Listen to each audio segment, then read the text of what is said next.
Hey, happy Friday. This week, a million different things were announced at CES. MagSafe is coming to Android via Qi2. China is losing the chip wars. Microsoft is integrating ChatGPT into Bing, and a whole lot more. Welcome to the Friday Checkout.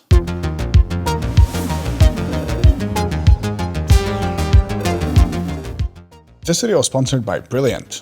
Okay, let's start the brief with the most important things announced at CES. First, Motorola launched the Lenovo ThinkPhone, a high-end-ish business phone with an aluminum frame, a sturdy-looking woven Kevlar rear so you theoretically won't need a case, and there is a red nub button, of course, plus it runs a Snapdragon 8 Plus Gen 1 chipset, and all of that is coming to the US and some other international markets as well, although a price is not yet known. So if you want to let everyone around you know that you're a real hardcore business person, now there's a phone that will do that for you automatically. Cool.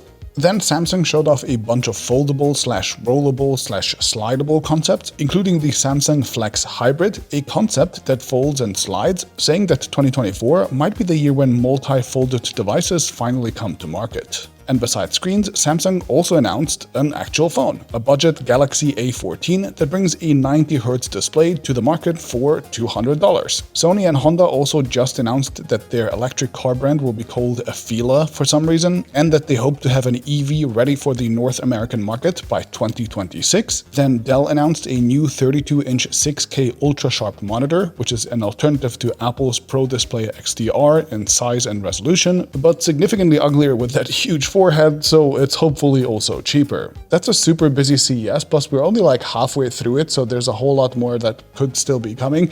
And besides CES, there were also a few other stories that we wanted to highlight in the brief. Outside of CES, Panasonic just announced their newest camera, called the S5 Mark II, that got me very tempted as a Panasonic shooter, as it finally brings proper, fast and accurate face detect autofocus to the brand. Then in China, OnePlus launched the OnePlus 11, which will come to international markets on February the 7th. It has a Snapdragon 8 Gen 2 Hasselblad branded cameras that it says were basically the same ones that they used for the Oppo Find N2 and more, and in China it's actually significantly cheaper than the 10 was, so maybe there's hope for the brand after all. Maybe. Something interesting this week was Google announcing that it wants RISC-V to be a Tier 1 Android architecture, which means we might see chips that aren't based on ARM designs that could be powering Android phones. Pretty exciting.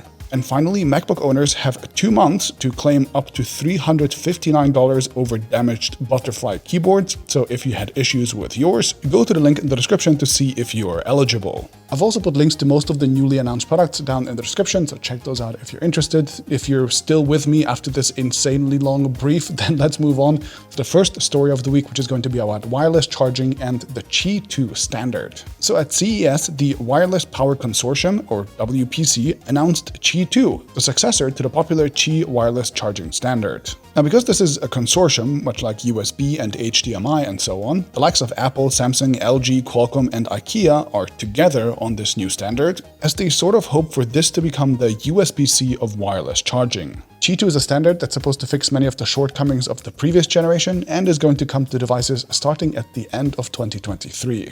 And the big new feature of Qi2 is a magnetic power profile to align coils accurately and to get more power flow more efficiently. In wireless charging, the charging coils have to be more or less perfectly aligned for efficient power transfer, and if a magnetic solution to this problem sounds familiar, well, you're onto something. Apple was not only involved as a member of the organization, but actually contributed its MagSafe tech for the new magnetic power profile. Yes, Apple actively shared something with the competition. Kinda surprising. So according to the Wireless Power Consortium, WPC member Apple provided the basics for the new Qi2 standard building on its MagSafe technology, and while the magnet pattern isn't going to be exactly identical, so there might be some minor differences, the two will apparently be more or less cross-compatible. So, good guy Apple. Although I guess part of why they're sharing this is because they just want to avoid having another fight with the EU over having a proprietary standard of their own again.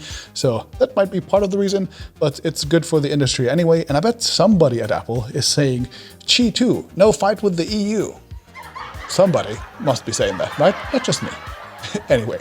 Okay, and my second story of the week is going to be China admitting, at least to itself, that their efforts to build a homegrown chip industry has more or less failed, and that they've wasted billions in the making. This is quite a big story. China has for years been handing out subsidies to chip makers in its usual top-down approach, pooling up cash and handing out incentives and grants to chip makers. But with China still not even nearing the leading edge of chip making, it's now starting to scale back.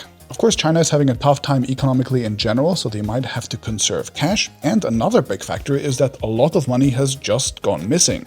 Big corruption and anti-graft investigations saw high-ranking people and even party members found guilty. The Ministry of Industry and Information Technology, Xiao Yaqing for example, was just 2 weeks ago expelled from the party and forcibly retired by China's anti-graft watchdog implicated in misspent money. And even when things have gone reasonably well, like with SMIC or YMTC, American sanctions have swooped in and kneecapped much of their progress. The scale is mind-boggling, as China has apparently allocated about $100 billion to this effort so far, but the combination of kind of corruption from home and real hard pressure from abroad means that not nearly enough has been achieved with it. So now there are talks of the whole subsidy scheme basically going away as money is a little tight, results are bad, and corruption is worse. And meanwhile, the US in turn managed to do what China basically didn't, and aggressively subsidized its way to a pretty massive pipeline of chip investments over the next few years. Woo, Merca!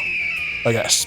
Meanwhile, Dell this week also reportedly decided to try to stop using chips and circuit boards made in China by 2024, and also told its suppliers to reduce the number of all the China-made components in its products. Ouch! In a glimpse of hope for China, Oppo is now rumored to release a fully in-house mobile SoC by 2024, according to leaker Ice Universe. But again, even the manufacturing of that would still be outsourced to the likes of TSMC, so while that could be impressive, China's struggles are unlikely to stop.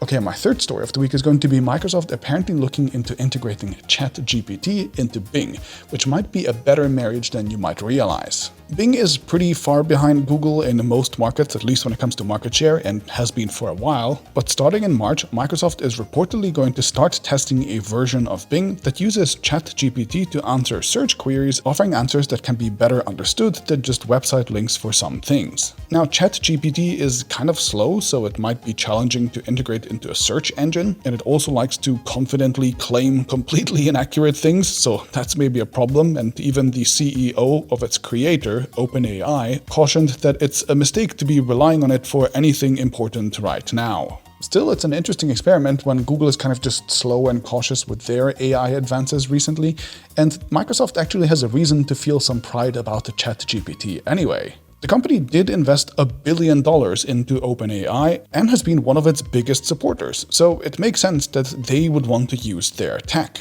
Artificial intelligence is clearly one of these paradigm shift technologies that could completely alter how tech companies work, and it could make winners into losers and losers into winners and rearrange the entire tech market. And if this is a field that you'd like to get into while it's still hot and fresh and new, then there's no better place to start than with Brilliant. They have fantastic, interactive, in-depth courses on how neural networks work, and they also cover other upcoming computing areas such as quantum computing or good old classic algorithms, computer memory, and more, so you can build a holistic picture for yourself. Unlike other courses, Brilliant doesn't just teach you how to use a specific tool that somebody else built, where you can maybe tweak a few variables or whatever, which might go out of fashion very soon, but it instead teaches you a real fundamental understanding of a complex topic like AI, so you can actually change and adapt with it as the tech evolves, and it does so by breaking down complex topics into small, digestible chunks and making you do an interactive exercise on each right away. This interactive design is not just way more fun, it's also incredibly effective for helping you learn, and teachers include people from Microsoft, Google, and MIT, and lately even popular science YouTubers like Kurzgesagt, Real Engineering, and Sabine Hossenfelder, so you know that you're going to be in the absolute best hands. You can try Brilliant for free at brilliant.org/TFC, and the first 200 people who sign up using that link can get 20% off their annual premium subscription as well. So check them out. Happy learning, and I'll see you next Friday.